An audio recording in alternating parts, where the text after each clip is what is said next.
In the last 48 hours, Washington quietly warned its Middle East allies about the possibility of U.S. strikes on Iran, while Iran announced live-fire naval drills in the world's most critical oil choke point. This is not just another round of rhetoric. This is the most dangerous U.S.-Iran moment in years. Here's what's really happening and why the world is watching closely.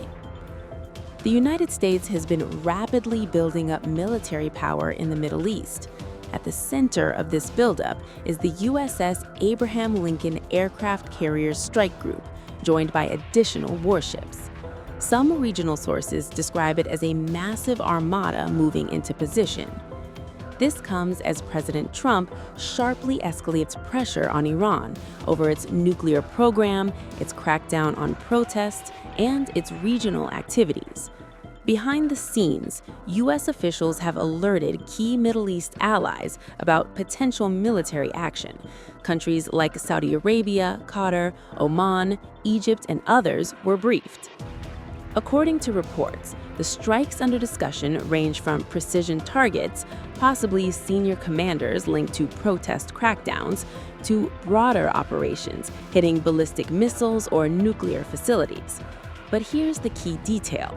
America's allies are not eager for war. Arab governments have urgently called for restraint from both Washington and Iran. Their fear is simple and very real. If the U.S. strikes Iran, Iran will retaliate, and that retaliation could land on U.S. bases, energy infrastructure, or shipping routes inside their countries. Oil prices could spike, trade could be disrupted, and civilian areas could be caught in the crossfire. That's why some Gulf states are drawing clear red lines. Saudi Arabia has reportedly told Iran it will not allow its airspace or territory to be used for attacks. The UAE has gone even further, barring airspace use for any strikes on Iran. At the same time, Middle Eastern partners are lobbying Washington against escalation, while the U.S. is trying to convince allies, especially Saudi Arabia, to quietly support potential action. Now, this tension just escalated further. On January 30th, U.S. Central Command issued a rare and pointed warning. Iran's Revolutionary Guard Navy announced a 2-day live-fire exercise starting February 1st, and it's happening in the Strait of Hormuz. This narrow waterway handles around 20% of the world's oil. Roughly 100 merchant ships pass through daily. Any mistake here, any miscalculation, could ripple across the global economy. CENTCOM warned Iran to act in a safe and professional manner, specifically calling out dangerous behaviors, high-speed boat approaches, armed overflights, weapons pointed at U.S. forces. The message was blunt. These actions will not be tolerated.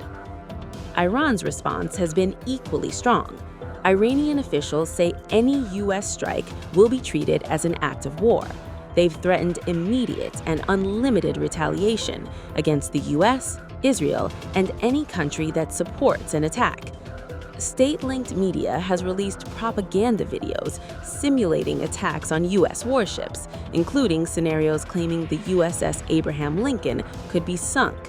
Iran has even threatened advanced aircraft like B-2 stealth bombers. Much of this is deterrence rhetoric, familiar in past standoffs. But the risk now is misjudgment, especially in the Strait of Hormuz, where past confrontations have turned dangerous fast. The bigger picture, this crisis is driven by Iran's nuclear advances, protest crackdowns, and proxy warfare, colliding with the Trump administration's maximum pressure strategy. Trump continues to urge Iran to make a deal. Iran is signaling it won't be intimidated. Diplomacy is still alive, but so are military options, and the Strait of Hormuz remains the world's most dangerous pressure point.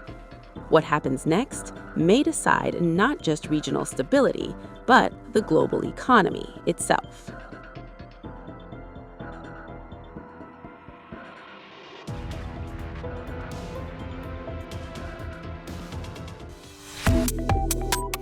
Subscribe to One India and never miss an update. Download the One India app now.